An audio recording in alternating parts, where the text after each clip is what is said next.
with that, essentially, Greg Hardy actually didn't play. He played one game last year, so we're talking about 15 plus 4 now. So that's 19. It's not a 4-game suspension, but let's say you want to call it 4 and 4. I think it's ridiculous, and I think it's done under two different circumstances. The case that Greg Hardy's making is that you punished me, you gave me a new conduct policy punishment when what I did occurred under the old policy. Right. What Tom Brady did or was alleged to have done occurred under this new well, I don't think it's a personal conduct policy. It's breaking rules against the NFL. So it's two separate categories. And I know, that dim-witted people want to make it seem like it's one thing, one big ball of wax. Like 4 games is 4 games. All right, calm down. I didn't really want to talk about that part of it. But they had a conversation about this on Outside the Lines today, which, by the way, comes on later now. Like 5:30, Rob. Yeah, ESPN is like... I told you guys last week about how like ESPN is losing subscribers. So I guess what they're doing is trying to put their best shows like at this point, this time when people get home from work or whatever. And a part of that strategy apparently is First Take. I don't know. It's just making people dumber. I checked it out for about. So did you check to see if highly questionable came on in the time of? I Googled it, dude. And I ain't find nothing. Okay. Yeah, I didn't see anything either. But I'm saying maybe they flip-flop times or I don't know. Dude, I tried to watch the show for about...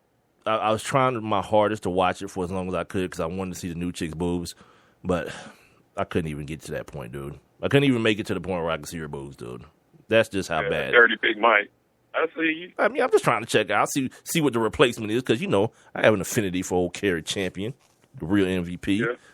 And I want to see what the replacement is. She got a Kardashian-type look to her.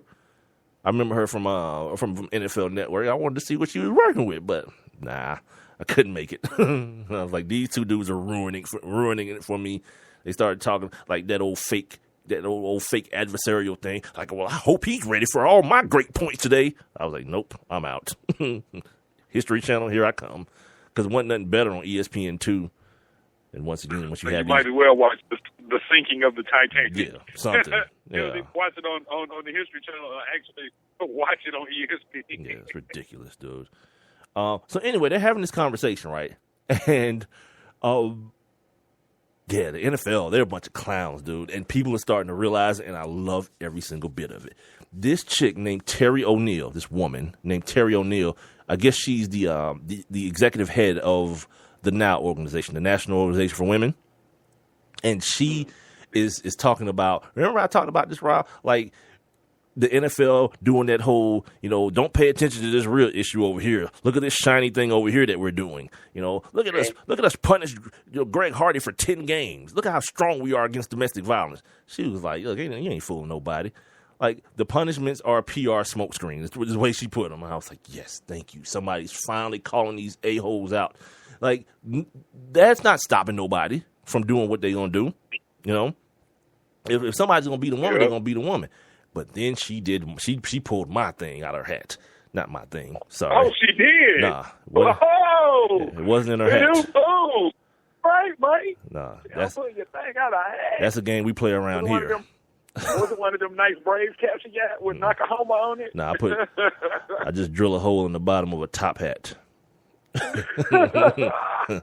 And just ask if she want to pull a rabbit out. Mm-hmm. You know how it works. Seems like the Callaways play that game too. Oh yeah. The Callaways know about that game. Boy, yeah. You're stupid. So anyway, yeah, she starts talking about how the NFL business model is a business model that's conducive to head injuries and how head injuries are linked to violent behavior. I was like, uh-oh, that's the one thing no one wants to talk about. This is why. This is what I'm telling you guys. This is why these punishments are so harsh. It's not because of a Ray Rice tape or any of these things. It's because the real issue is there. It's like kind of just simmering under the surface, and the NFL is like, please, no one bring this up. Please, no one bring this up. Please, no one bring this up. And women are getting a lot more hip to the game. and their understanding. What we always talking about, Rob? These people who've been with dudes like 5-6 years, nicest dude in the world, and all of a sudden this dude want to start whooping their ass. And the chicks are like, wait a minute, what the hell's happening? This hasn't been the same dude. Nothing's changed. We still financially stable, so the money ain't no stress money wise, and none of that's just not, that kind of stuff. But the only thing changing is him and his attitude. Could it be all the blows to the head? Could it be? Yeah, that the NFL wants you to believe we're taken care of. We're keeping people out of games, and we're improving helmets. Yeah, you put a helmet on somebody's brain? No. So what are you going to do to keep somebody's brain from jiggling around their skull? You can't do anything. Just to try to escape the fact that you lied to people. For years and years and years, NFL commissioners, NFL doctors have lied to people. These people, Jim McMahon, who can't find his way home. And then on top of that, not only did you lie and tell them that head injuries were no big deal, you said, here, take as many of these painkillers you want to, so that when you retire, you're totally hooked on these things and you become a fiend. Yeah, it's a problem, dude. Now, that's the good part of what I heard today. Here's the ridiculous part. She says Roger Goodell has to do something about women feeling trapped by their abusive mates. And she said financially trapped, meaning that a woman would stay quiet about getting beat because in Janae Rice and Ray Rice's situation, he makes all the money. So if I blast him out, and we've talked about this, Rob, you blast him out, he loses his job. Now where are we as a family? The dude that was making all the money, he's not making no money no more. And these bills keep coming. But here's the thing. That's not Roger Goodell's problem. Because here's the thing, Brad. I go to practice every day, right? What the hell are you doing? You could be taking online classes, going to Brunel or somewhere. You could be bettering yourself. Right. There was one of those HBO things. One of those directors. I can't think of his name, but he's one of those prominent directors in Hollywood. But he did this other thing for HBO. One of them was athletes after the cheering stops. He did it with Tiki Barber and a couple guys. And then one episode was the wives of athletes. One chick was it was Mike Tomlin's wife. There was a NASCAR driver's wife. There was a high school football coach's wife. And he was basically talking to him about, like, Mike Tomlin's wife. She has a fashion design company. Not like her sitting at a laptop and like trying to ship stuff on eBay. No, an actual business that's hers, cuz, you know what I mean? So if anything was to break down in her husband's volatile job where he can get fired at any day because there's only 32 of them in the world, yeah, guess what? She still got her own identity. She's not just Mike Tomlin's wife. She has her own. You feel me? So for this chick to be like, yeah, when these women are feeling trapped, Roger Goodell needs to address that. No, he don't. Get off your ass. I know it sounds harsh, but yeah, get off your ass.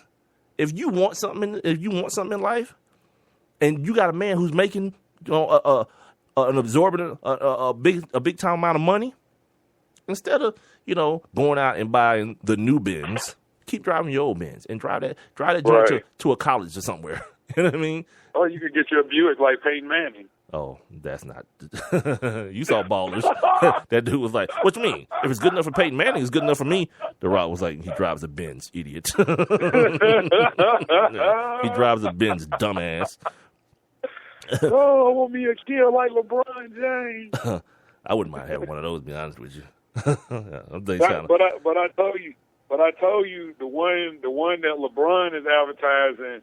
Like, dude, like with the reclining stuff in the back, like Hyundai actually has the better vehicle, the Equus. Yeah, but the car I was telling you about, $150,000 for Hyundai, cuz. No, let me drop like 30 grand on the Kia.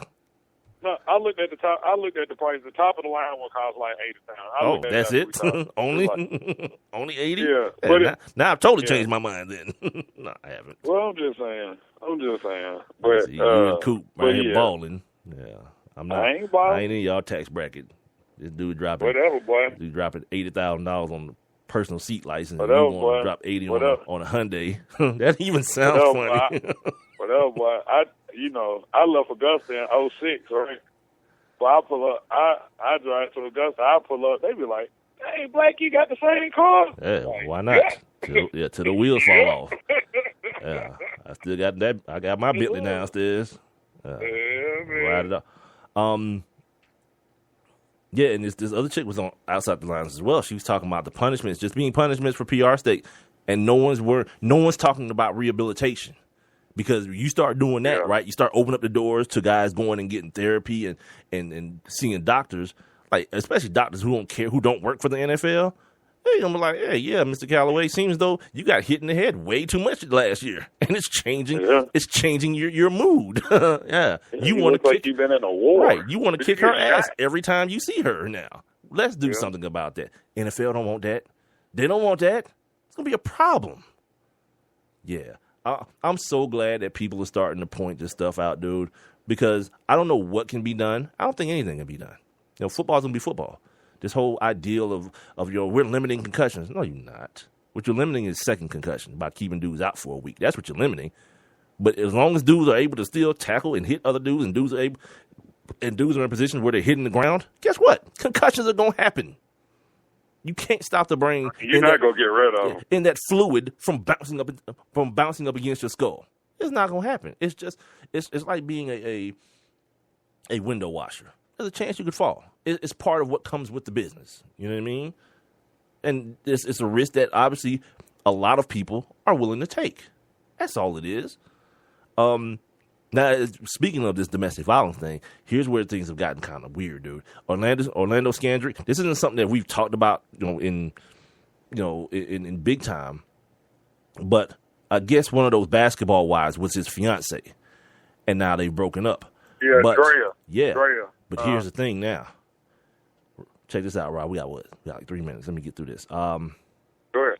This TMZ article, how this for a change? An NFL player claims he's the victim of domestic violence. This according to the new court documents obtained by TMZ Sports. Not only did Dallas Cowboys Orlando Scandrick request a restraining order against his ex-fiancee, Drea Michelle, he got it after claiming she terrorized him and even blasted him with pepper spray.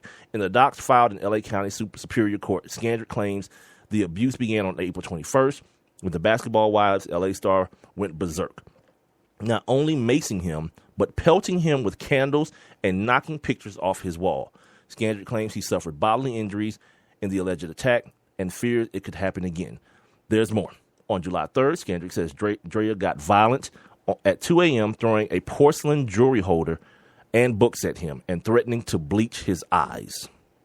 Quote, unquote, bleach his eyes, excuse me. Later that night, Scandrick says she grabbed his clothing and threw it in the bathtub and in the swimming pool, ruining a bunch of his stuff.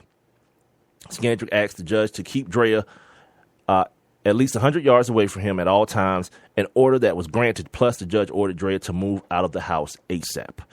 The two sides are headed back to court at the end of the month. Calls and emails to Drea's camp have not been returned. Yeah, why her ass ain't in jail? Because she only weighed about 95 pounds. Yeah, I don't give a damn. Well, I'm just saying. I know what you're saying. Yeah. I know. I think he could have handled that himself without even beating her. I think he could have handled that. You brought to my putting bleach in my eyes? Yeah, we got a problem. Now, you got to go to jail, because I know, but from what we've seen, if the reverse was going on, oh, man, everybody named Mama would be in an uproar. Oh, here we go again. Another football player beating up on his wife, throwing stuff at her. Nah, I said it last week. I'm going to say it again. You having ovaries don't give you the right to put your hands and threaten and to mess up my stuff. Yeah, we got a problem, man. We got a huge problem. Like here's the deal. And I've said this before. Somebody going to jail. Me or you. I'd rather it be you. I would try to be the adult in the matter and get this thing handled. But you don't know. Because you hear this dude say, experience bodily injuries. You show up at any house. If the police show up at any house, at the Callaway house, and they show up and she said you did something to her and they look at her and she's got injuries, dude, you're going to jail. There are no ifs, ands, or buts. There are no explanations. Rob, you're going to jail, cuz. So all these people that ain't just women that want to have these be so overly eccentric about this domestic violence issue. We've talked about this before, Rob. It goes both ways.